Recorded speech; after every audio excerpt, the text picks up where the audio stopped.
Day. Love seeing such a lively crowd this morning. Hope everyone is feeling great. Top of the morning to y'all. Like how I worked a little Southern into that as well. Yeah. Good morning.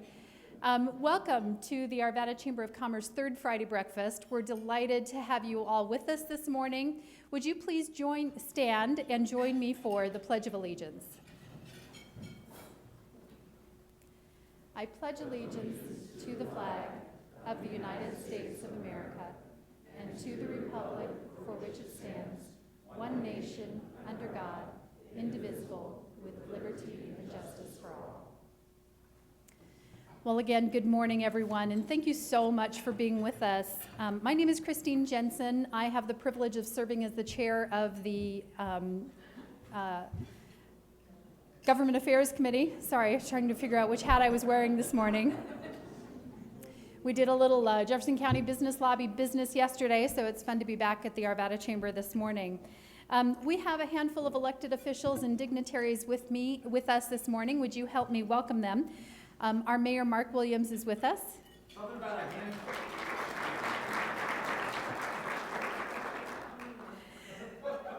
From the Arvada City Council, we also have council members Mark McGough and Nancy Ford.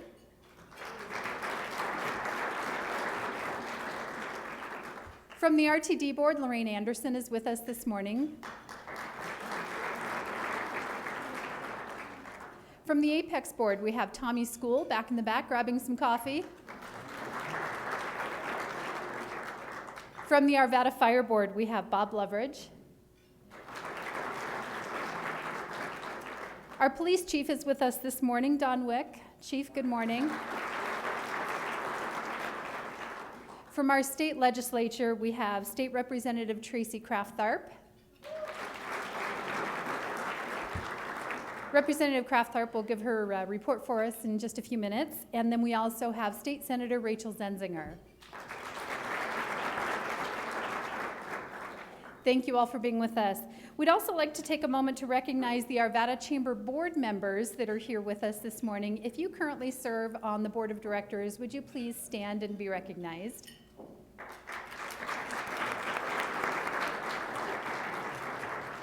Thank you all. And of course, events like this and so many others would not happen the way that they do without the amazing support of our wonderful ambassadors. So if you currently serve on the ambassadors, would you please also stand and be thanked? Thanks, Holly. All right, we absolutely love the growth in attendance at these breakfasts. And if you're not currently receiving emails from the Chamber about events like today and you'd like to be on the mailing list, there are cards on your table. Please fill out those cards and make sure to return them to the registration table on your way out this morning. And of course, we always encourage you to join in on the social conversation this morning as well. Twitter, Facebook, and you'll find the hashtags and the instructions on the tent cards on your table. So feel free to tweet out and broaden the conversation. So at this time, I'd like to go ahead and invite State Representative Tracy Kraft-Tharp up to do her update for us. I think we're just about at the midway point in the legislature, yeah? A little bit more. All right. Tell us what's going on. Thank you. Good morning. I'm Tracy Kraft-Tharp. I'm the state representative in House District 29, which is North and East Arvada, the Jefferson County part of Westminster. Thank you very much. Glad to be here. I want to say a special welcome to my friend Catherine from the Colorado Hospital Association, who we work hand in hand. And thanks. Welcome to Arvada. We're glad to have you. As of last Saturday, we were halfway done with this legislative session. So in some ways it's gone really fast, in some ways it's gone really slow, but put your seatbelts on for the next this next half, because it looks like it's going to be pretty rough. Today is a pretty important day that we've been waiting for a very long time. At 10:30, we get the revenue forecast. So far, the revenue forecast through this last year has not been good. Right now, as of this moment, we are looking at our budget for next year to be about $580 million in deficit. What that means is we have to cut $580 million out of the budget that we're currently working on. It is anticipated that the revenue forecast today is going to make that worse. So, so for those of you that like challenges, it's going to be time for some big challenges. So you can ask, what the heck is going on? You probably saw the U.S. News report that said that Colorado is number 2 in economic growth. We have one of the best economies in the country. We have more jobs coming here. We have more companies staying, working, businesses are growing. So what the heck is going on? Well, part of what's going on is we have something in Colorado that we all know about called Tabor. So part of what happens is that when the economy gets really good, it triggers it over like a pot with water, and the water starts flowing out, and that's Tabor. So I want to say congratulations to each and every one of you, because right now it looks like in next year's budget, not only will you receive between $300 and $500 Tabor refund, but because of the configuration, it has also triggered in Gallagher. So part of what's happening with Gallagher is, as an individual homeowner, your property taxes will probably be going down. As a business owner, your property taxes will probably be going up. Sorry about that. But as a homeowner, you're going to be absolutely happy because your property taxes will be going down. But that has major repercussions. So we will be talking more about the budget in the future, but as long as you're having breakfast, I want to share all this wonderful news with you. So let me just say 2 other things I know. One is, I want to tell you that yesterday it was really great to have a lot of you come out to the Capitol. Thank you. It was a lot of fun. And I told you about my big bill, regulatory reform for small businesses, that was going to be introduced. It was introduced last night at 8 o'clock. It's House Bill 1270, so let's keep an eye on it. Everybody, can I see everyone's crossed fingers? Yes, let's cross our fingers we can make it through. Finally, because it's the 3rd Friday of the month, what does that make tomorrow? Saturday. And what happens tomorrow? It's the town meeting, yay! So the Arvada Westminster Legislative Town Meeting is tomorrow with myself, Representative Lang Sias, Senator Rachel Zenzinger. We are at Covenant Village up on 92nd and Wadsworth, 9153 Yarrow Street, and we're going to be talking about state budget. We're going to have 2 joint budget committee members come and talk to us about the ins and outs of the state budget. So come join me. Community coffee next Thursday. Look it up on my webpage. Thank you. Thank you all very much. Thank you, Representative Kraftharp. We also have with us this morning State Senator Rachel Zenzinger. Do you have a report for us, Senator Zenzinger? Great. Come on up. If I did, I could make one out. All right. I just want to echo the comments of Representative Kraft-Tharp. Thank you all for the Jefferson County Business Lobby that came down yesterday to the Capitol. It was really interesting and fun to have you there. Unfortunately, like in the Senate, we were done in about 10 minutes. And I kept saying, can we like drag this out just a little bit longer so that they can see? But we had a lot of bills that were actually laid over until today. And she's correct. We are kind of waiting with bated breath to find out what happens today with the forecast and with the budget. So in light of that, you all may have heard a big announcement about transportation funding. So there is a bill, House Bill 1242, that has dropped, introduced in the House. It's being sponsored by the Speaker of the House and the President, Senate President, a Democrat and a Republican, and then also the 2 chairs of the respective transportation committees from both sides. And it will be for a referred measure to go to the ballot to be able to put an infusion of transportation funding towards what has been a very big problem. And we're well aware of it here in Arvada, but it's a problem across the entire state. We expect that if the referred measure passes, it'll produce approximately $700 million of new revenue to go directly towards transportation.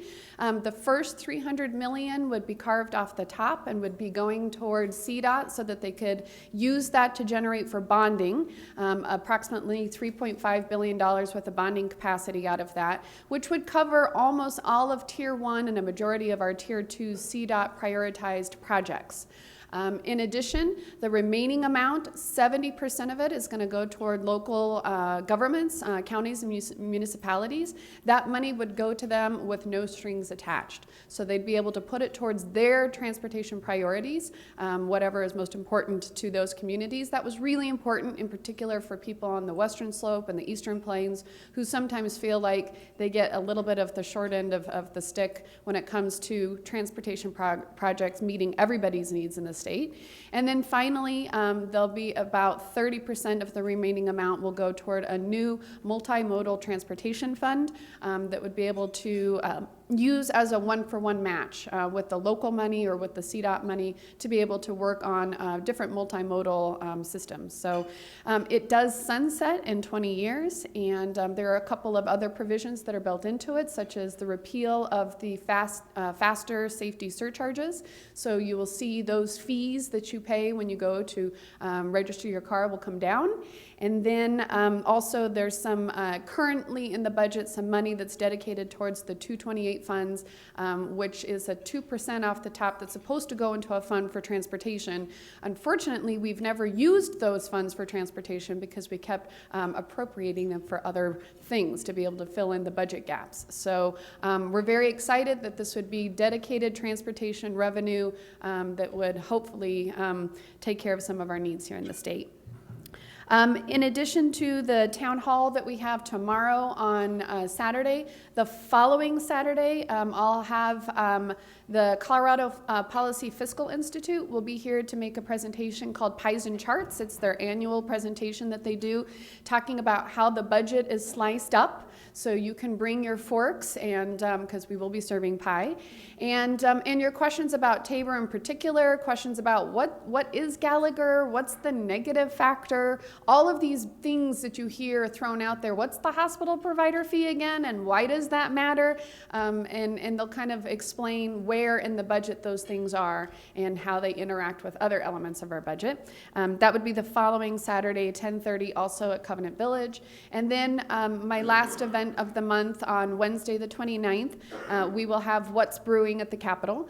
We were really excited to have our first one down here at the brewery Odyssey Beer Works in Arvada. So the next one we moved up to Westminster, and we'll have it at the 20 Tap Brew House, right off of 110th and Sheridan about. So please join us, come hang out. It's a very informal event. Just have a beer with us and talk a little bit about what's going on at the Capitol. Thank you. Thank you, Senator.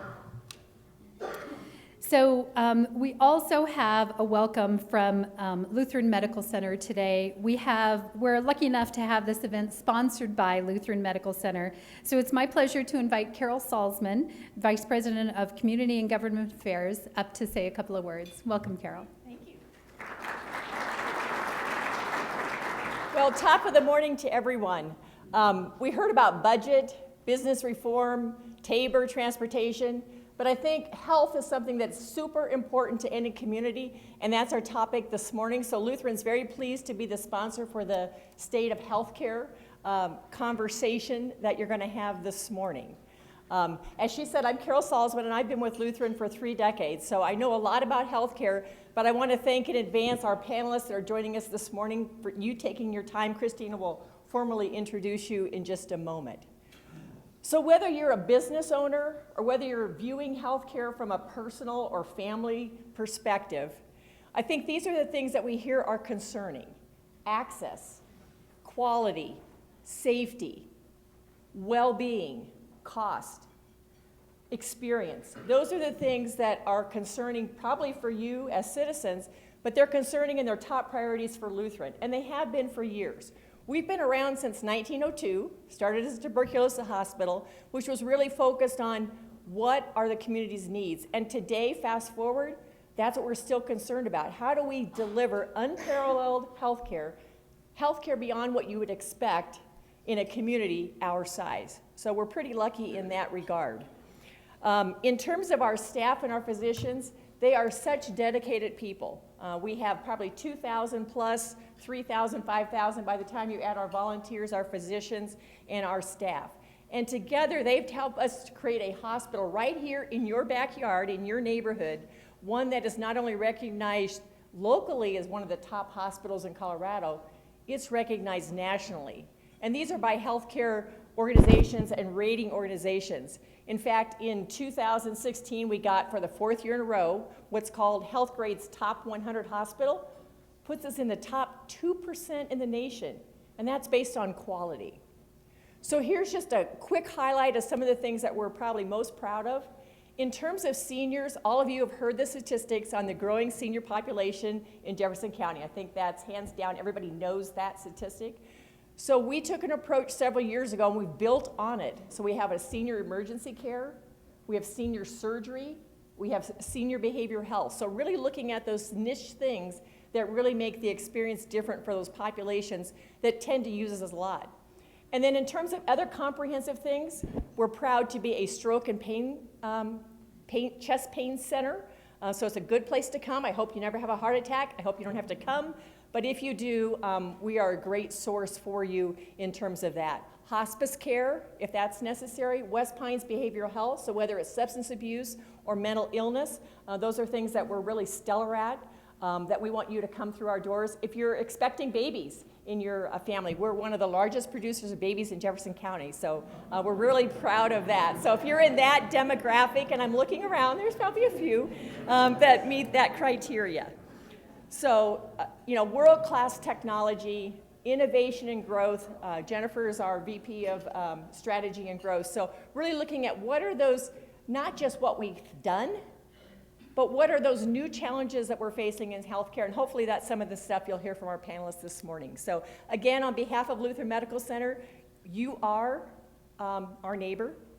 We want to be your hospital, and we want to be your partner because we want you to have health be important for you and your employees. So Christine, I'll hand it back to you to be our moderator for this morning's panel. Thank you All right, so much. thank you.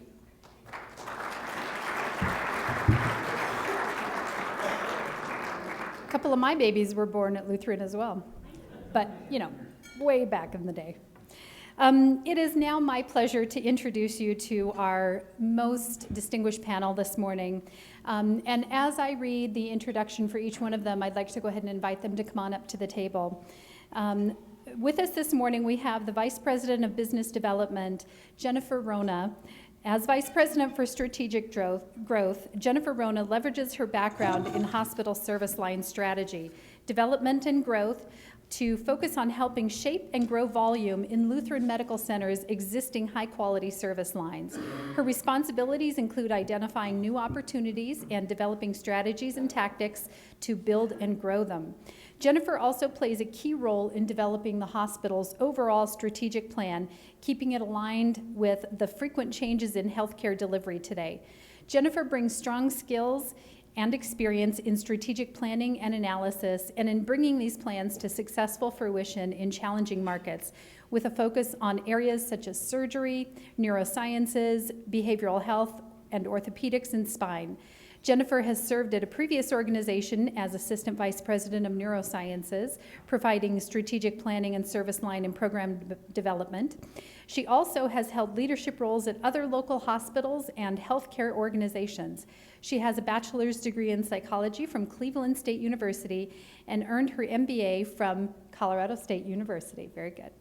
Jennifer is a member of the American College of Healthcare Executives and Colorado Healthcare Association.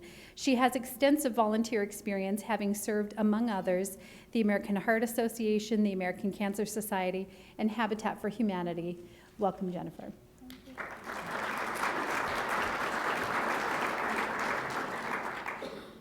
Please go ahead and be comfortable. Next, we have the Medical Director of Lutheran Emergency Services, Scott Miner. Dr. Miner was born in Ann Arbor, Michigan, and completed his undergraduate education at the University of Michigan. He received his medical degree from Case Western Reserve University and trained in emergency medicine at Denver Health, where he served as chief resident. Dr. Miner joined SCL Healthcare and Urgentis in 2003. Dr. Miner has a myriad of interests in emergency medicine. He is currently the medical director of the Lutheran Medical Center Emergency Department. In addition, he is a vice president with Urgentis and former vice chair of emergency medicine at both Lutheran Medical Center and Good Samaritan Medical Center. He is also actively involved in EMS medical direction with both Urgentis and SCL Healthcare. Dr. Miner is proud to be a fourth-generation physician and believes it is an honor to serve patients. His outside interests include cycling, skiing, and enjoying all that the great state of Colorado has to offer, indeed. His wife and 3 children provide daily inspiration. Welcome, Dr. Miner. Thank you.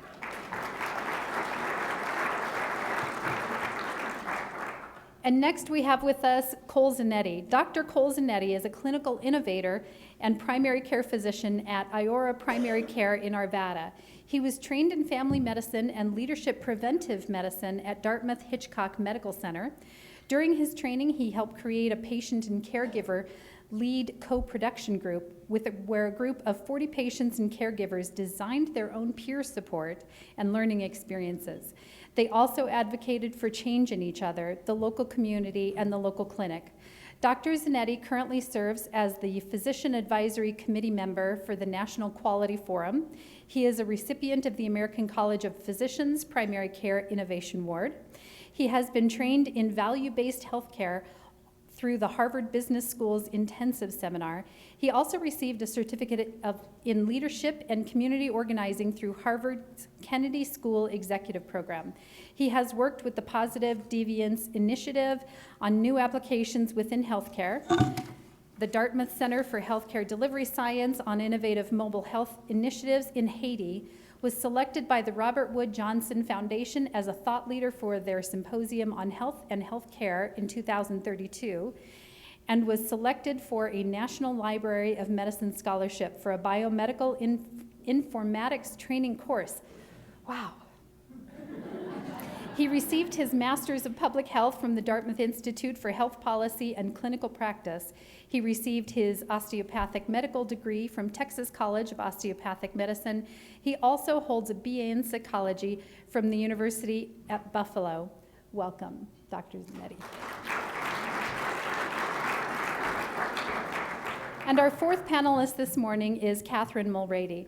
Catherine is Chief Strategy Officer and Vice President for Legislative Policy at the Colorado Hospital Association, where she is responsible for overseeing CHA's public policy priorities and ensuring the association's more than 100 member hospitals and healthcare systems are well represented in policy debates at the state and national level. Prior to joining CHA, Catherine served as the Senior Policy Advisor on Health to Colorado Governor John Hickenlooper, where she was responsible for coordinating the administration's health policy initiatives.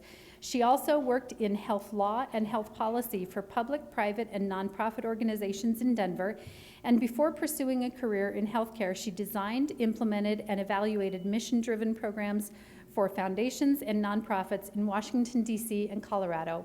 Welcome, Catherine.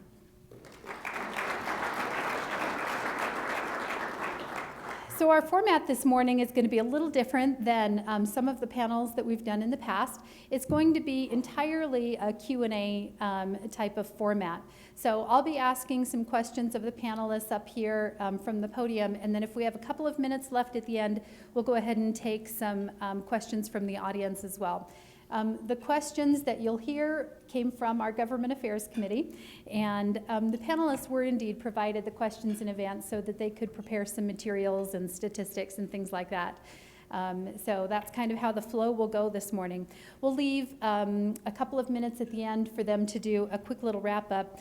But I'd like to begin by giving each of the panelists about 2 minutes to give us the current state of healthcare from your vantage point. And can we go ahead and start with Catherine at the end? Sure. Good morning, everybody. Thank you very much for having me out here in Arvada. I'm from East Denver, so it was nice to come to the other side of town this morning before the traffic got too bad. And thank you so much to Representative Kraftarp and to Senator Zenzinger, not only for being here this morning and for the nice welcome, but also for being wonderful advocates for your community down at the Capitol every day. As Representative Kraftarp mentioned, today is Budget Day, and that's a big deal for all of us that live our lives down at the state Capitol.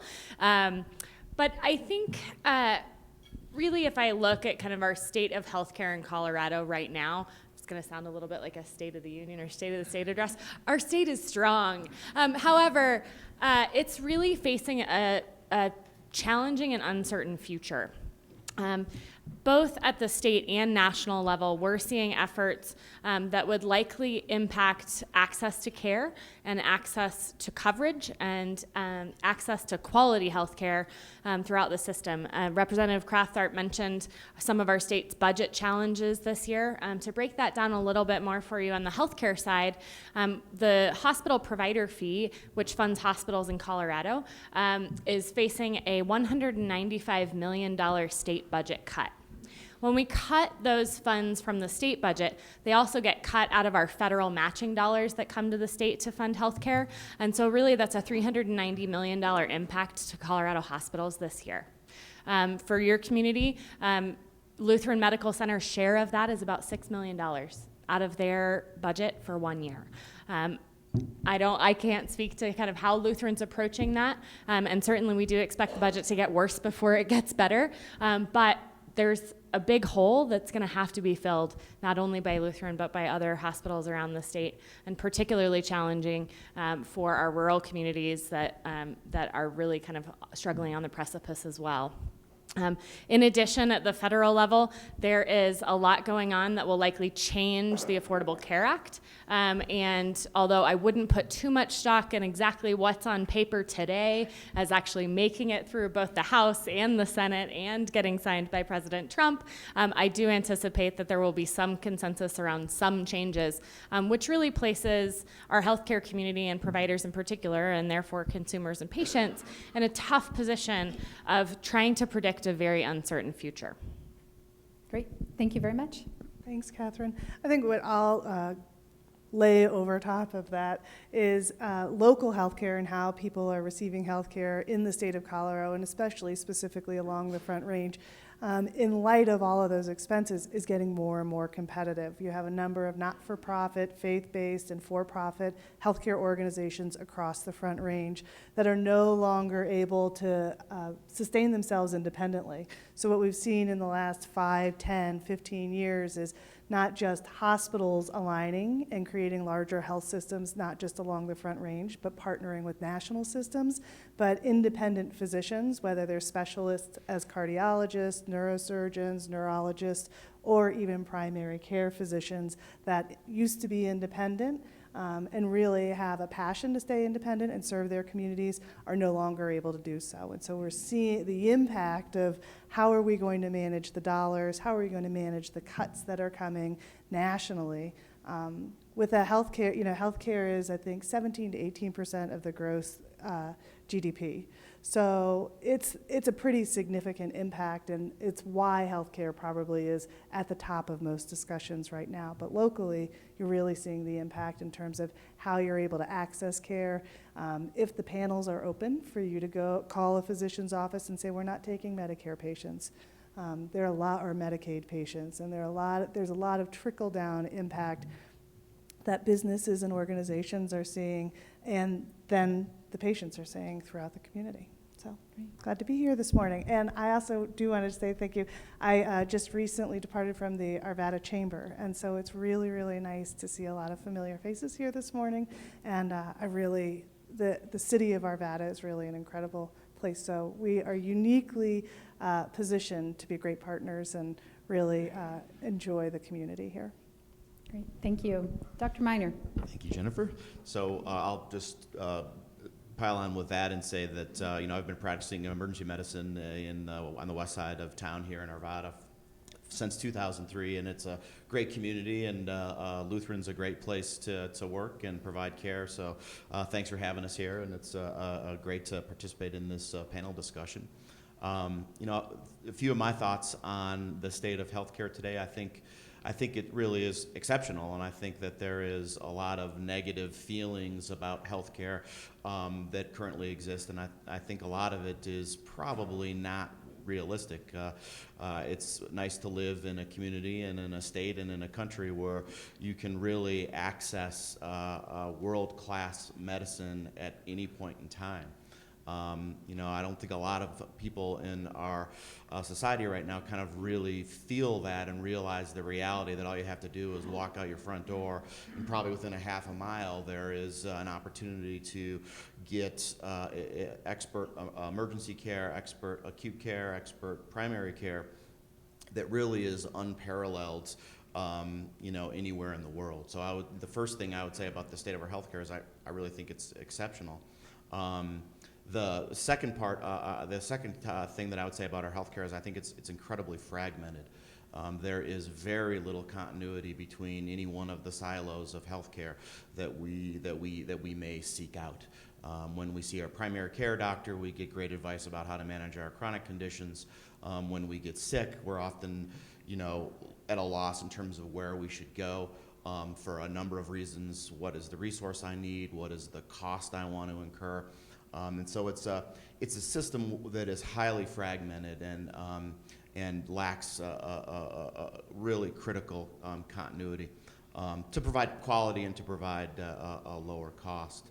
And then the third thing is that it is incredibly expensive, and I'm glad that I'm sitting in the middle of the table because I'm hoping we'll start at the either end when we answer these questions. Because when the topic of cost comes up, I want to at least be second or third, so I can think of some explanations for why the healthcare in the United States is so darn costly. And that's really part of the problem. I think in order to solve a problem, you have to be able to define it, and it's the reasons it is as costly is, there's a lot of reasons. There's no transparency. There's fixed costs. There's price fixing. There's there's not a lot of short of high deductible health plans and HSA. There's not a lot of consumer-based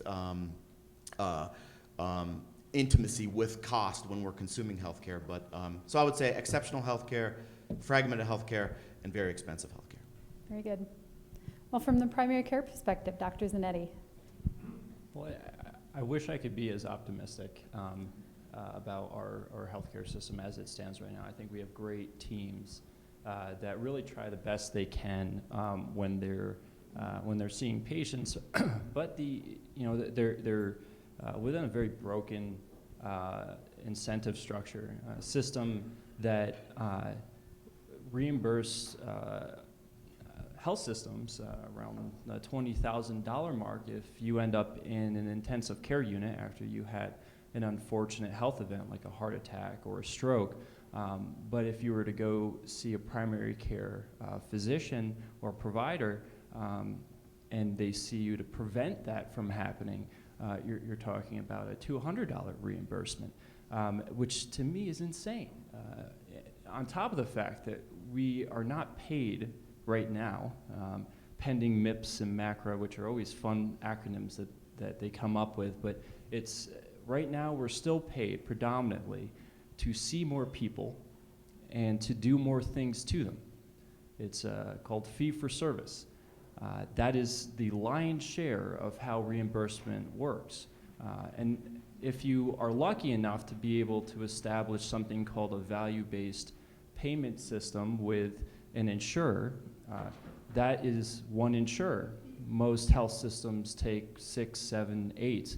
So you have to negotiate different payment systems. The other tricky part is, let's take something as simple as blood pressure. Now you would think you would be able to take a blood pressure measurement. Everybody has the same quality metrics for something like blood pressure, you would think. But if you go to different health insurance companies, they expect you to report blood pressure differently. So you have to reframe what your quality of care is depending on your negotiated relationship with a provider that's reimbursing you. So there's a system that is completely incoherent. There are some states that have worked very hard, I would say in Massachusetts, where they actually said, you know what, insurance companies, that doesn't make any sense. We need to choose one set of quality metrics. Because if we're going to be transparent, if we're going to have consumers have an opportunity to choose where can you get quality of care, we should probably have the same measures across the board of what quality of care is, right? we also need to have some consistency in how we're measuring cost. There are very few health systems in this country that know the actual cost of care. It becomes this complex Pandora's box of how we allocate costs departmentally as opposed to actual costs. From the administrative standpoint, we're putting people's salaries in the square footage of the space of a particular department because we have to figure out a way to do it. We don't know what it costs to actually give someone a hip replacement. And in California, they've actually tried some pretty interesting things where they showed consumers the cost, at least the reimbursement costs of facilities for a hip replacement and the quality outcomes. And they said, choose which one you want to go to. And they ranged from around $60,000 for one hip replacement to $8,000. And how can you think, that you have a variation of that large of a gap, and these are hospitals right next to each other. And the reason is because none of this makes sense, right? We're making it up as we go. If you really want a good perspective on this, there's something called a master charger that every health system has. And there's a great article, I think it's in the New York Times, that actually showed that Tylenol, which costs about 3 cents if you go to CVS, some hospitals are charging $30 a pill because they have to figure out these costs. So transparency and consistency of quality and cost so that consumers can actually make an informed decision would be a good place to start, but we're not quite there yet. Great. Well, thank you all for that overview. Let's go ahead and jump into a couple of questions. We have seen a substantial increase in the number of healthcare facilities popping up around the community, emergency rooms, urgent care, that sort of thing. So, Dr. Miner, would you like to go ahead and kick us off with your emergency vantage point? So, one of our problems in healthcare is people don't have anywhere to go. A lot of primary care providers are spending their, spending their days 7 to 7, seeing, as many patients as they can in 15-minute intervals because their reimbursement is so ridiculously low, and it's criminal that someone got together, however long ago, and decided what was of value and what was not, and your hip replacement became of incredible value, and that's why we see incredibly high reimbursement rates for people doing hip replacements, and that seeing your primary care doctor to provide preventative care was of incredibly low value, and that to me is a problem that can only be fixed by those that decide how much they want to pay certain providers. I think that there's two answers to why we're seeing our land peppered by places to receive acute care, and one is there's an access issue. People don't have anywhere to go, and they don't. And if you have very few places to go, you end up having very cluttered, very chaotic scenarios where you wait a really long time and you have really bad experiences. Now, in the state of Colorado, that actually isn't the case. We have a highly competitive emergency medicine landscape, and so you don't end up waiting a really long time or having bad experiences. But the reason that these places exist is because there's a need for it. People go, and if people are going, they're consuming a product, and so it's. The other part of this is not just need; it's also it's a good business model. If you're sick, you want to have a place to go, and if there's no place to go, you go to the new shiny Starbucks that's on the corner. And unfortunately, it's for better or worse, those are very high-cost centers, and the very nature of our healthcare landscape drives people to high-cost centers. Jen, would you like to take that one? Yeah, I think the other thing that I would contribute is in our market. So our market really, there are a couple different things. In Texas, here in the United States, there was a large freestanding ED initiative that actually was very successful. And I think some of that has to do with the dynamics of the state of Texas. And what ended up happening is, because Colorado is not a certificate of need state, which means you don't have to show to the state why there's a need for a healthcare facility at any place or any location in the state. And so it's essentially labels Colorado as an open market for healthcare providers. And so they left Texas, they came here to Colorado and started developing freestanding emergency departments. And I think all healthcare systems got into that game at one level or another. And a lot of independent providers came in that were unaffiliated with healthcare systems.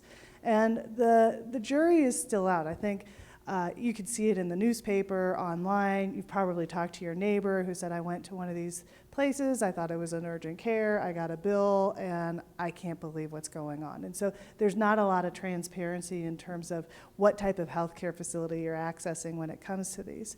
On the other hand, actually just recently, Adeptus is a national freestanding ED organization.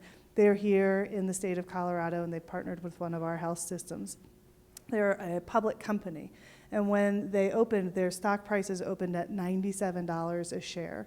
And just recently, their stock price was valued at $1.50. And so I think there's a very, very different incentive, and patients are becoming a little bit more educated in terms of where and how they're accessing care. That's one organization. That's not all organizations. There are other health systems that have had freestanding EDs in our Front Range for over 15 years that have been very, very successful contributing healthcare mechanisms for local communities. And so I think it varies provider by provider, but it just really adds to consumer confusion in terms of what kind of healthcare am I accessing here in the Front Range. And so it will be interesting to see how that develops. And so long as we remain that we do not have a certificate of need legislation, then any healthcare organization will be able to come in here. And I just want to throw a little bit of balance to that, because in the freestanding ED perspective, that hasn't been it hasn't really helped patients access care here, other than being able to get to a facility pretty quickly. But with the number of hospitals and emergency departments that are combined with the hospital across the Front Range, accessing emergency care is really not an issue.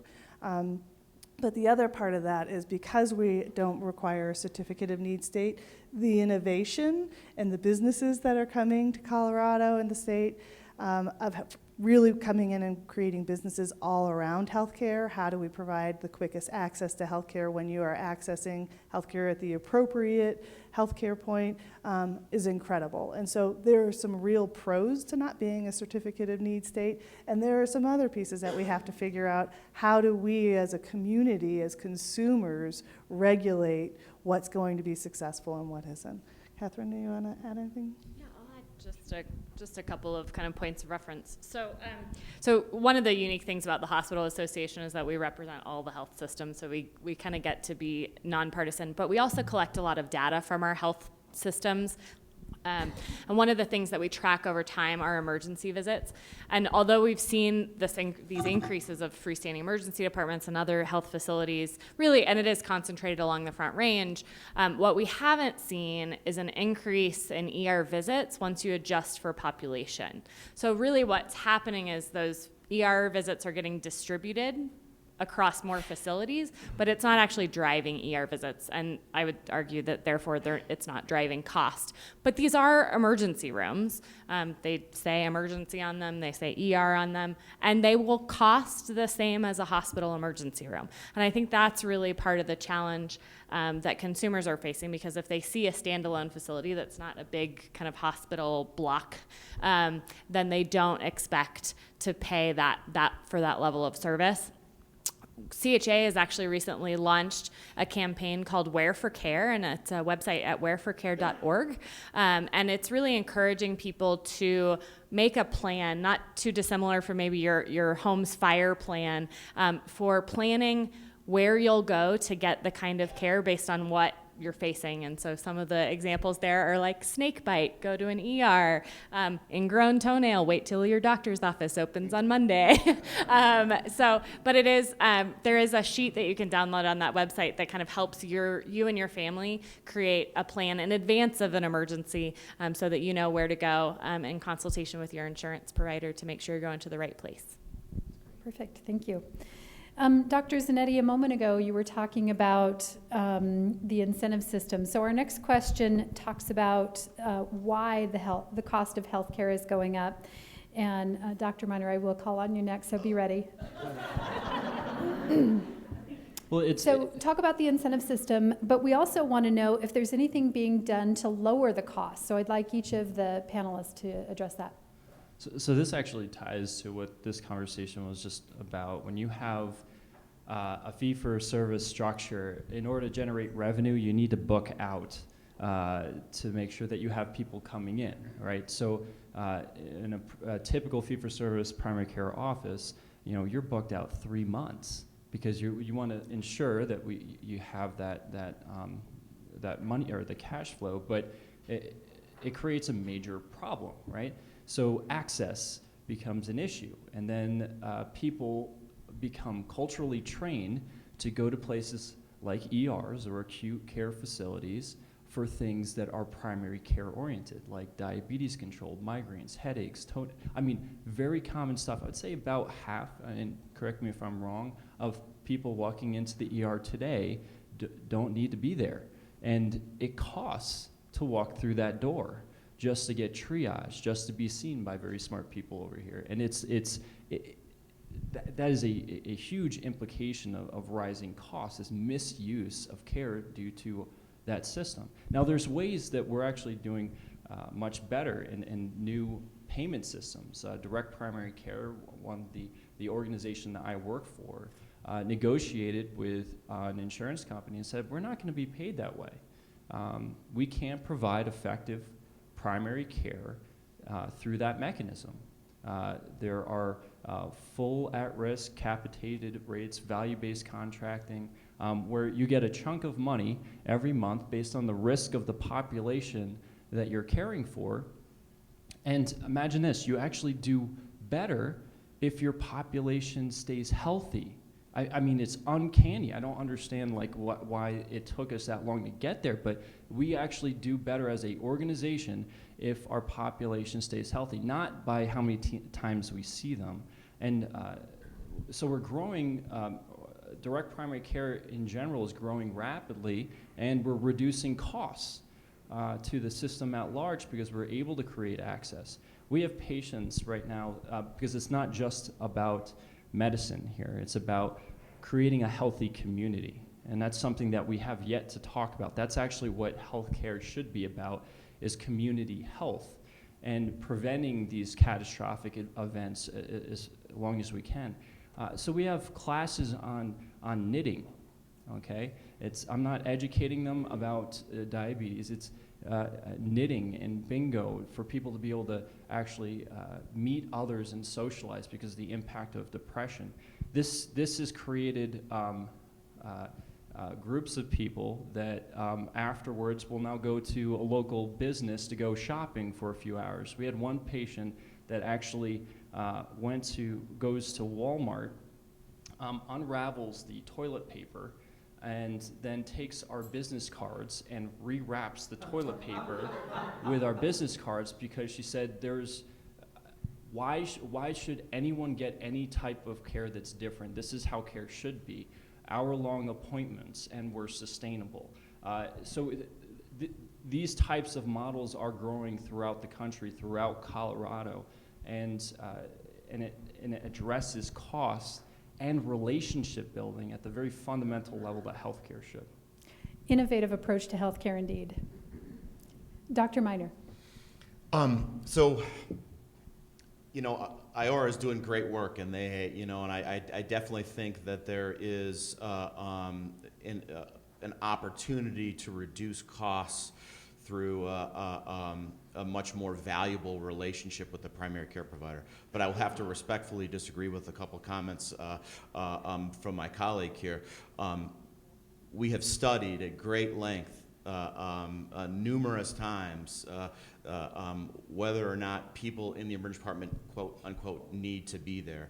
And it's definitely not 50%. It's somewhere between 5 and 7% of patients that present to an acute care facility have a complaint that probably could have been cared for in their primary care provider's office. And so, you know, the idea that our emergency departments throughout the land are populated by patients that simply don't need to be there is completely false. So let me just debunk that. And you know, every single day that I work, I can tell you that we get patients from our primary care providers, and I greatly respect our primary care providers. They are amazing physicians that send us patients that are probably our least sick patients. And you know, what's the first thing you hear when you call your primary care doctor's office? You don't even get to speak to someone. They're telling you to go to the ER. It's the first thing that happens. And so, and one other thing is that I'll say about this discussion. I mean, we've talked a lot about acute care already, and acute care only comprises 3% of the entire cost of healthcare. So that's another problem, is that we get caught up with things that we think would solve the problem. And you know, we could spend a whole day talking about the cost of emergency care, and we'd only be scratching the surface of the problem. Unnecessary joint replacements, unnecessary valve replacements, unnecessary things that we consume as Americans greatly is much more important than simply going to the ER when you have a horrible migraine and are vomiting your guts out. So, you know, I really like the idea of really having a plan, but developing a good plan is incredibly complex, because you could have a paronychia, which is the medical term for an ingrown toenail, and yeah, you could wait to see your primary care doctor, but one, does your primary care doctor feel comfortable doing, you know, a digital block on your toe, and can they, you know, excise the nail? And how bad is your toenail? I mean, has anyone here had a really bad ingrown toenail? Let me tell you, I got them all the time as a kid, and there were plenty of times where I did not want to wait 3 days to go to my primary care doctor. So we have to be really careful not to get overly simplistic and actually begin to blame certain segments of the healthcare system.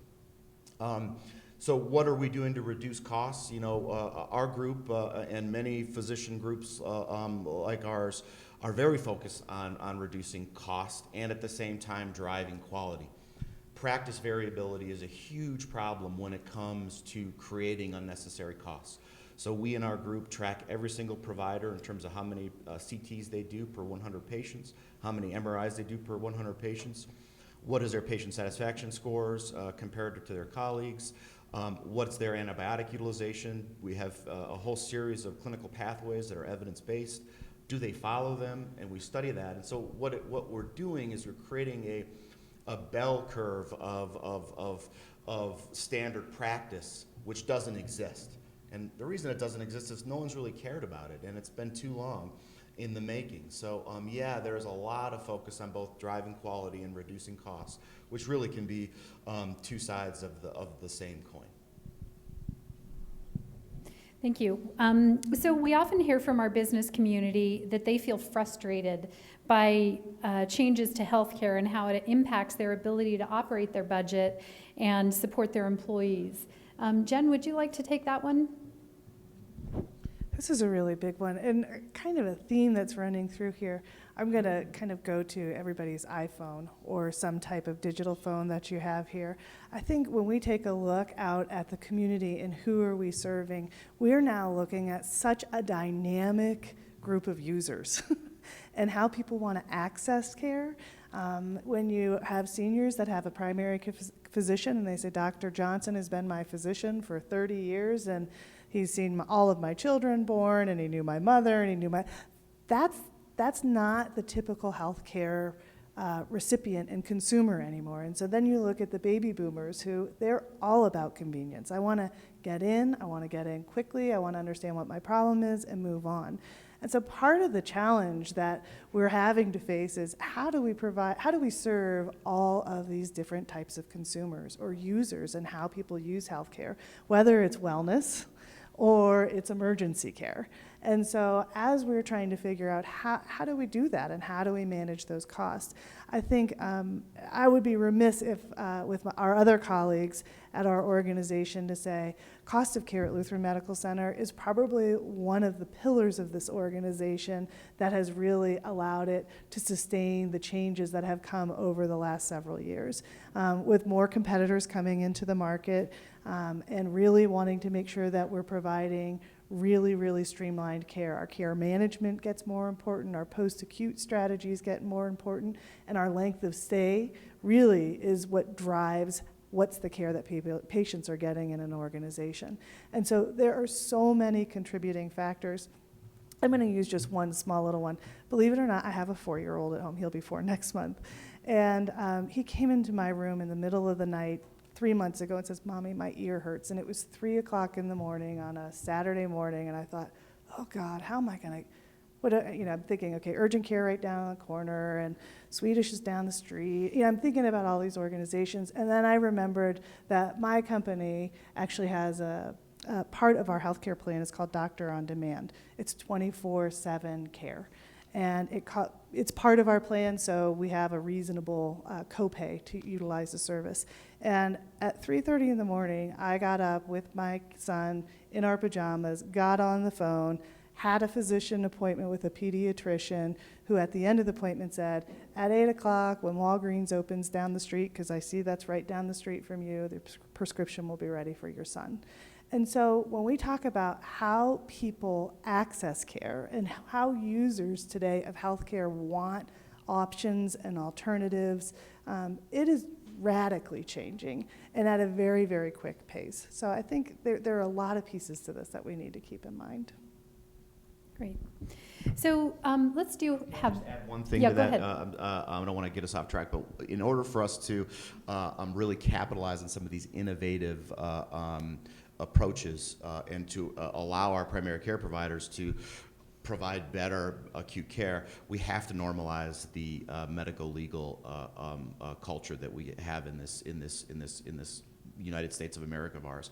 It is so pathological, and it does drive costs through the roof. And it does it in a way that is very difficult to measure. It does it by changing what an individual provider's risk tolerance is. And so, our personal injury colleagues will tell you that it doesn't, and you can't measure it, but I can tell you very, very directly it does. The reason every time you call any healthcare facility, the reason that messaging is put front and forefront is everyone is completely terrified of missing anything. So in order for telemedicine to be successful in reducing costs, there has to be a normalization of the medical legal environment in medicine. All right, thank you.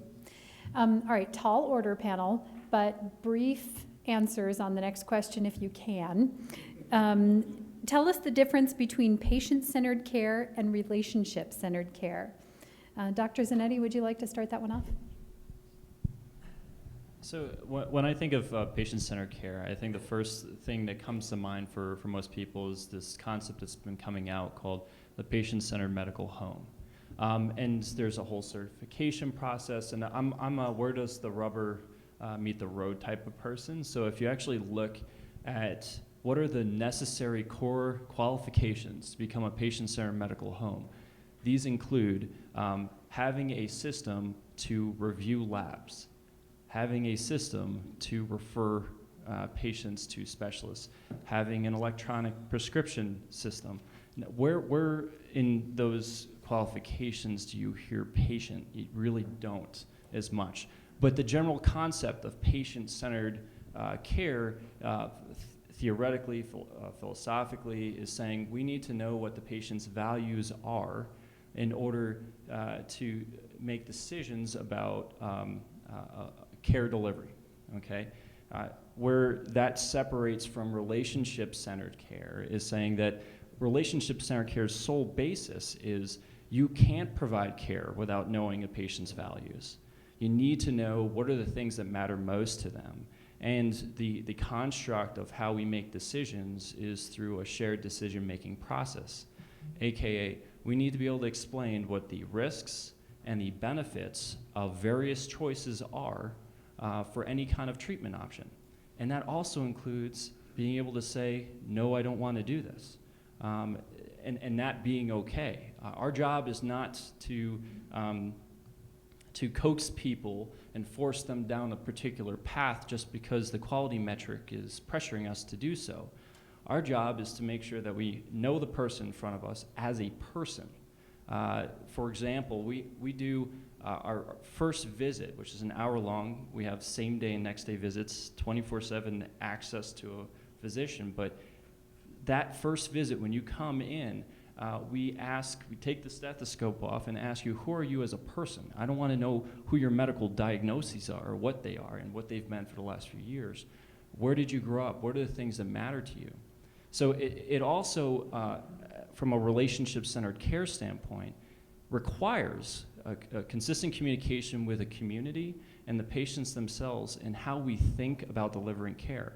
A lot of us that are delivering care might not have had the medical conditions or lived with those medical conditions that we're trying to treat. So we don't know the life wisdom that is necessary to help others on a day-to-day basis. So a consistent patient committee presence to help change how we think and deliver care, and making sure that we're measuring the right things that matter to people. A lot of the quality metrics are dead center in the medical philosophy. They're not how people live their lives. So it's a shift towards more personhood in how we deliver medicine. Thank you. Yeah, I mean, I'm really not sure still what the difference between patient-centered care is and relationship-centered care, but it sounds to me, and this just popped into my mind as I was listening to this, the response was that it sounds like it's more of doing what we think the patient wants, and instead finding out what it is they really need. And having practiced medicine now for 15 years, I really think that I'm just now starting to see the value in that. And I see every day providers that spend don't take that extra effort to find out really what the need is, or the desire is, or the concern is, or the fear is, and then run a bunch of unnecessary tests and send a person out, and it's a very unsatisfactory experience for both the provider and the patient.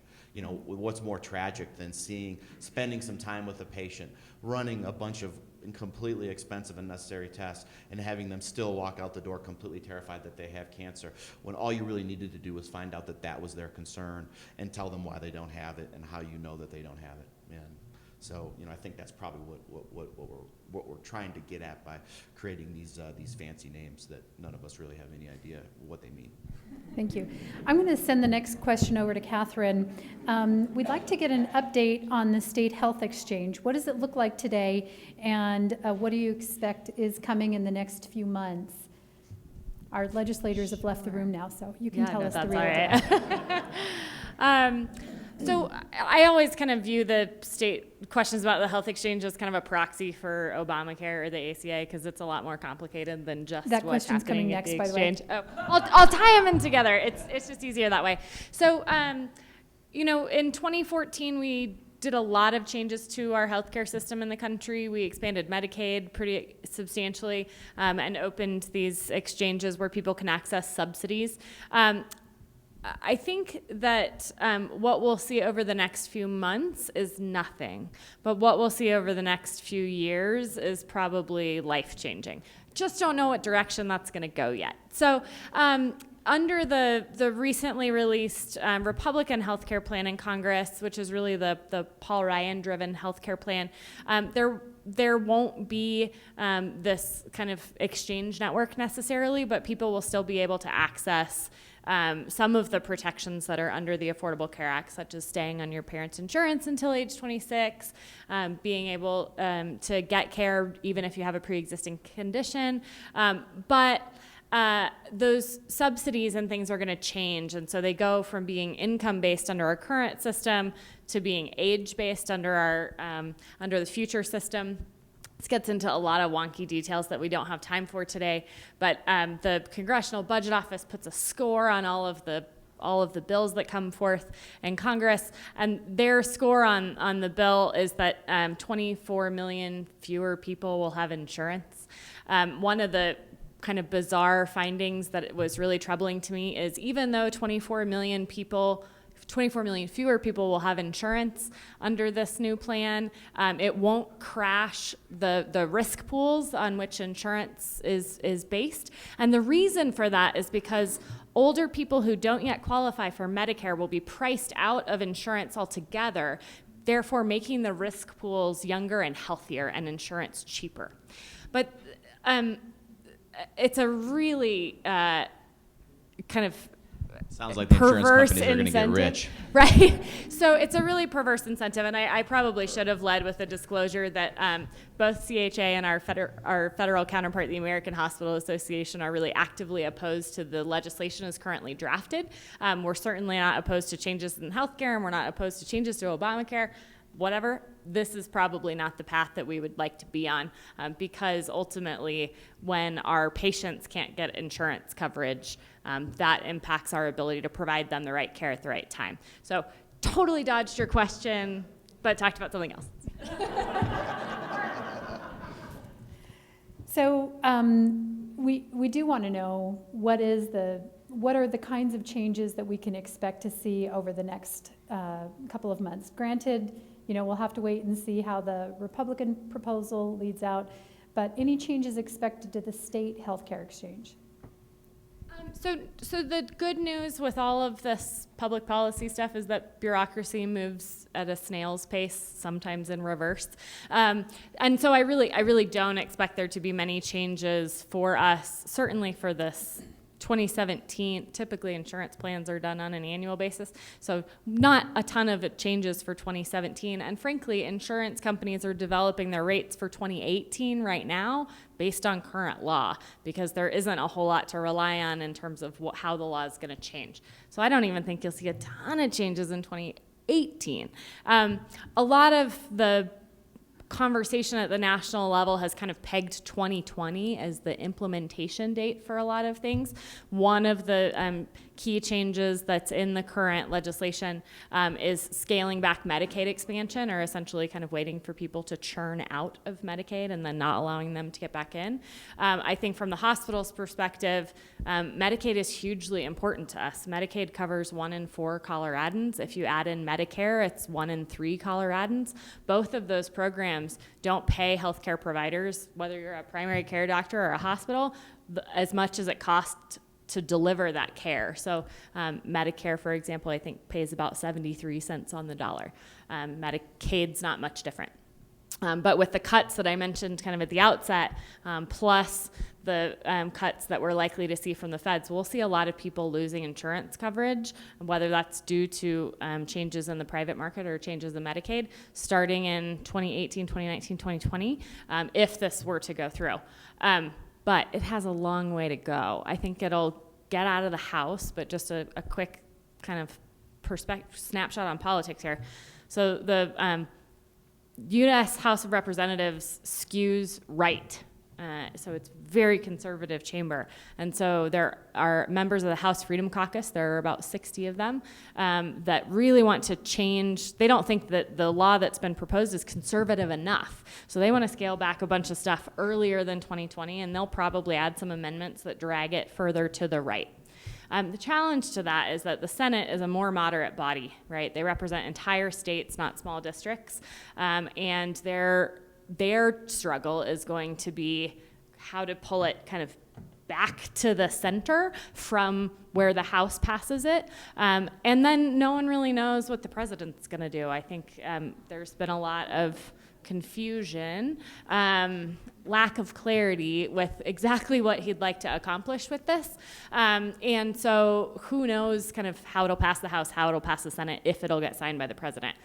After that, there's a lot of rhetoric talking about state flexibility, and state flexibility is a little bit of code for we don't know what to do, so we'll let you guys figure it out over the next 3 to 4 years. And while, as a state-based person, I love it when states have decision-making ability.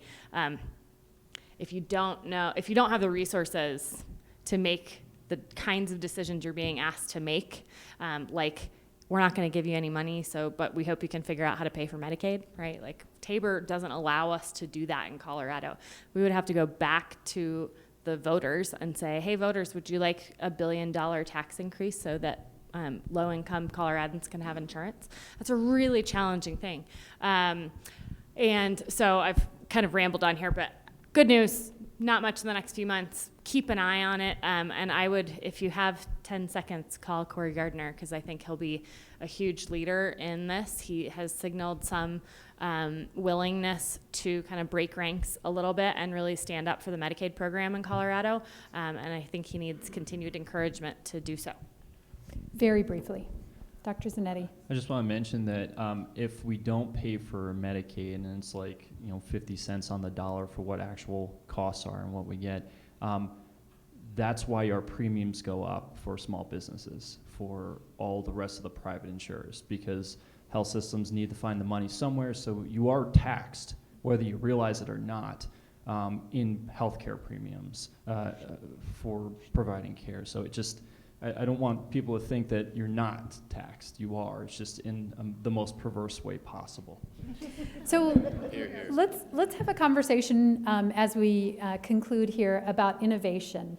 There has been an increase in telemedicine delivery and innovative ways electronically to deliver the care that's needed. So who would like to take that one? Tell us a little bit about the future of telemedicine.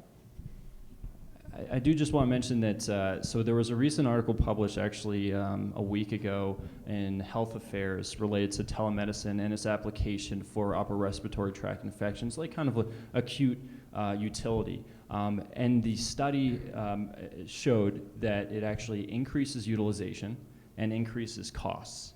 So just, I encourage people to look at this.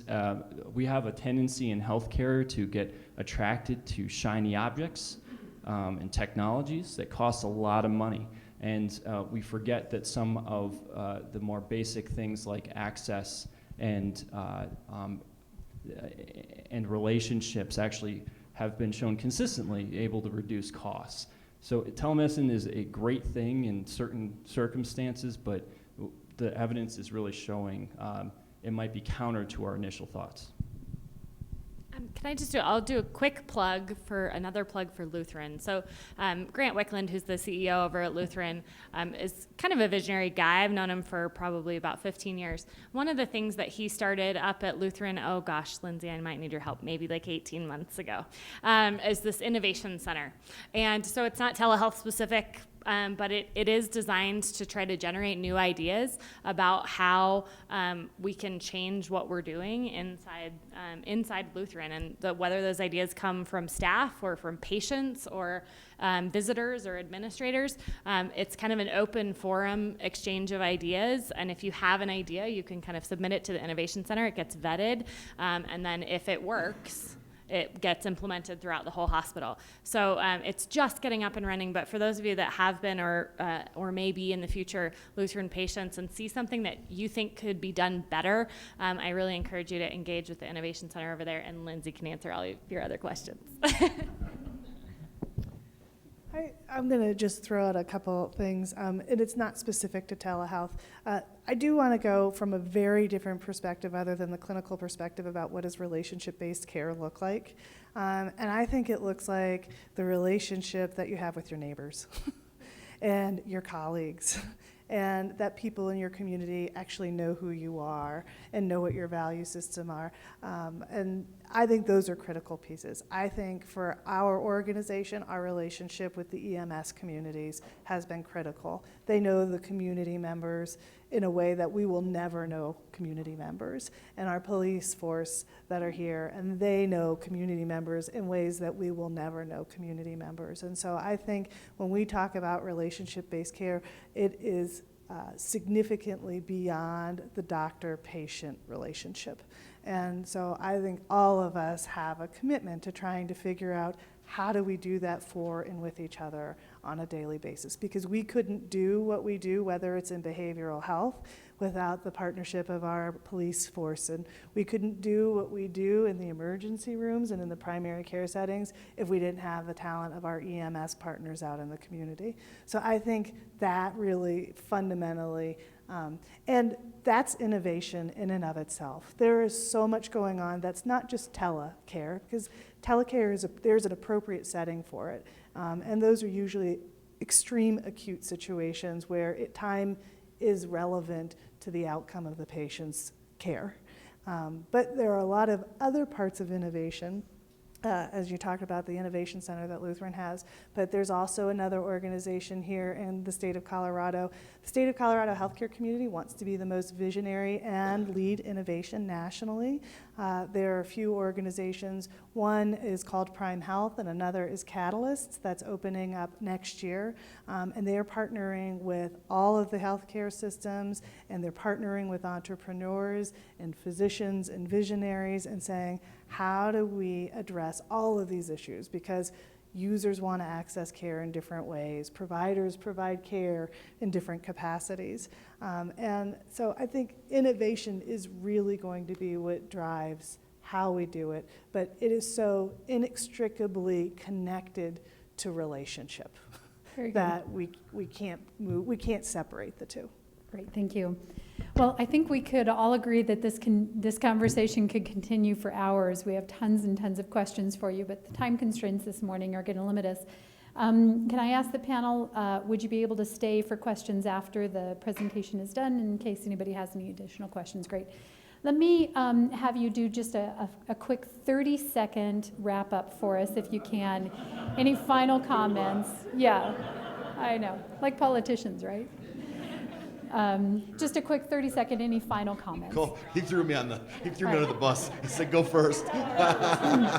You dodged the first shot on the cost. I'm just going to drop the mic. Well, no, I just appreciate the opportunity. I think there needs to be more conversations like this about healthcare, because the true innovation in my mind is redefining the relationship between provider and patient. Because that is going to be our only way to solve the problems that we so all desperately want to see happen. You know, get the payers out of the way, get the lawyers out of the way, and just develop, a conversation about what our mutual goals are in this adventure we call healthcare. I think that ultimately it's going to take more conversations like this with multiple stakeholders here. As I think was previously mentioned, when we think about health, right, this is what our goal is. 80% of health is not achieved by medical care. It's through social determinants of health. So economics, transportation, support networks, things of that nature. So we need to have more conversations with our community leaders on how we can collaborate to address these major issues. And see how these systems are truly connected and better integrate them. I feel honored to be a part of this conversation, and I hope that we can continue it moving forward. Thank you. Jen? I think that I don't have anything more to say. I think we're in good shape. Yeah. We've talked too much already. Great. Not too much green beer. Well, maybe a little. Salad. All right. Well, we would like to thank all of our panelists for being with us today. At this time, I'd like to ask if any of our elected officials or community leaders have community announcements that they'd like to make. All right. And then I'll go ahead and invite Cammie up to give us the chamber update. Cammie, I think you have a special treat for us this morning, yeah? Always. Indeed. Good morning, everybody. Thank you so much for joining us early on St. Patrick's Day. We know you guys all have fun plans ahead today. Couple quick updates as Stephanie's pulling up a little video. Just as a teaser, we're now in the business of making music videos, so get ready for that. It just keeps getting more and more interesting here, doesn't it? All right, so a couple things that I wanted to do this morning. First and foremost, Crystal. Everybody turn around and say hi to Crystal. Crystal Moreno is the newest member of the Chamber team, and boy, are we thrilled to have her on board. She is incredible, her customer service is fantastic, and she's going to help us to continue to push our mission forward and help us to serve our business community. So welcome, Crystal. We're very excited to have you on board. Next up, we have an event coming up on March 28th called LinkedIn for Busy Professionals. Really important conversation. We'd love for you to join us. It's at 4 p.m. at our office. Please let me know, or Stephanie know, if you're interested in joining us, and we'd love to get you on that list. We also have our State of the City dress coming up. Mayor, is that going to be good? I hope so. No pressure. The state of Arvada is incredible. There you go. There you go. You heard it here first. So. But not a tort lawyer. Okay, this is going in a weird way. Okay. All right. So the State of the City address is our third Friday event for April, and we'd invite all of you to join us. We always have a packed house, and I assure you our mayor is very entertaining and fun to listen to, and certainly provides a lot of great information at that. On your tables today, you guys have some information on a new program we launched called our Summit Club. This is an engagement program for the Chamber. And one of the things you hear us talk a lot about from our organization is connect and engage. Those are the two things we think we can do for our business community most effectively and to help you grow and develop. So this program was intended to help you see different ways that you can engage within the Chamber. If you have questions about the program, please let us know. If you've completed some of the tasks on that list already, fill it out and get it back to us, because you get some amazing marketing benefits as well as a fancy lapel pin as soon as you complete the items that are listed in the Summit Club. So one of the things that we started last year was monthly themes. Those of you that have known me for a little bit know I love a theme, whether it's a costume or a theme for our various events. So our theme for this month is Chamber Programs. We have a number of different Chamber programs. Lynn Sierras-Crone is our program coordinator for the Chamber, and so if you have any questions on them, please let us know. But because we are not afraid to let our personality show, although sometimes it is frightening, we are going to show you a video today that was created channeling our inner Beyonce. Would you hit the lights?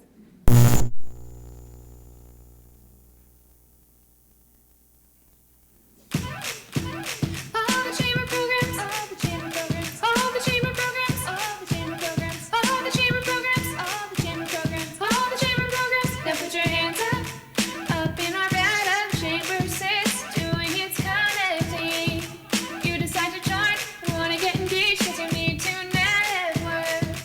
AYP and OSA, don't forget about ambassadors. Visit once or maybe twice and then you can decide. Cause if you like it, then you must join it. If you like it, then you must join it. Now you've reached new heights and you're climbing. If you like it, then you must join.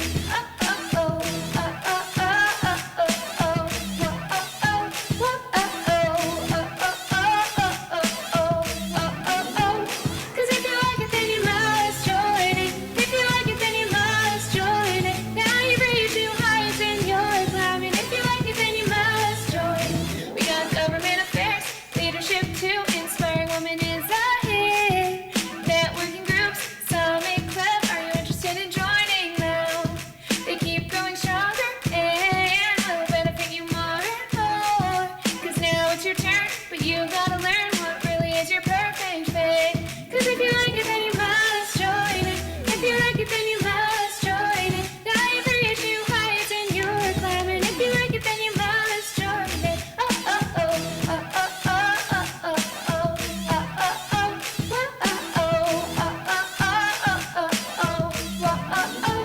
Cause if you like it, then you must join it. If you like it, then you must join it. Now you've reached new heights and you're climbing. If you like it, then you must join.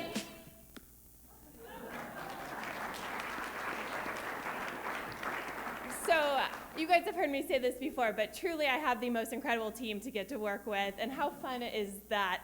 We like to be silly, we like to let our personalities show, so we hope you join us as a member of the Chamber if you're not, and if you are a member, please call us so we can talk about how you can get more involved in what we've got going on, because there is plenty. So thank you, happy St. Patty's Day.